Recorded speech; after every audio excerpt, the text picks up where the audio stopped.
মা, আমি আম খাবো, আমাকে তুমি বাজার থেকে আম কিনে এনে দাও। আমার কাছে তো টাকা নেই, কিভাবে তোকে আম কিনে দেব বল মা। মা, আমার না খুব আম খেতে ইচ্ছে করছে, তুমি আমাকে একটি আম কিনে দিতে পারবে না? আমার কাছে তো এখন কোনো টাকা নেই। তুই একটা কাজ কর, তুই তোর কাকিমার বাড়িতে যা। তোর কাকিমা তো আম বিক্রি করে, গিয়ে দেখ তোর কাকিমা বাকিতে আম দেয় কিনা। আচ্ছা ঠিক আছে মা, তাহলে আমি কাকিমার বাড়িতে গেলাম। এই বলে শিমু তার কাকিমার বাড়ির দিকে চলে গেল।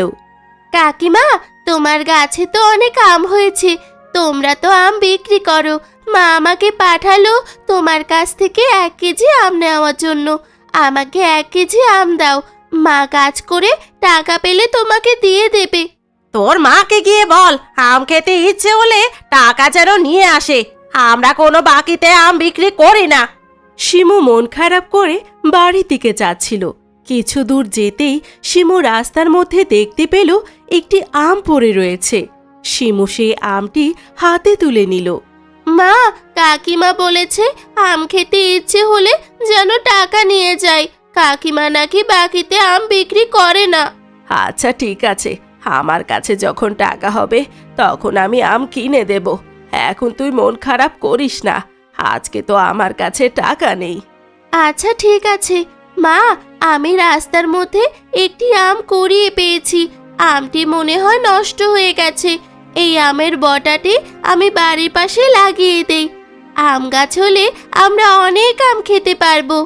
আচ্ছা ঠিক আছে, আমের বটাটি বাড়ির পাশেই লাগিয়ে দে।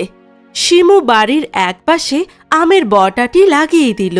শিমু ঘুম থেকে উঠে দেখল গতকাল যে আমের বোটাটি সে লাগিয়েছিল সেই বোটা থেকে এখন একটি বিশাল বড় আমের গাছ হয়েছে।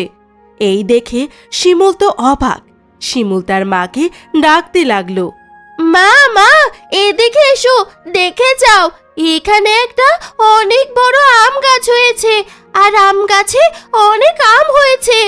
শিমুর মা শিমুর কথা শুনে এগিয়ে আসলো আর দেখতে পেল যেখানে আম গাছের বটাটি লাগানো হয়েছে সেখানে অনেক বড় একটি আম গাছ হয়েছে।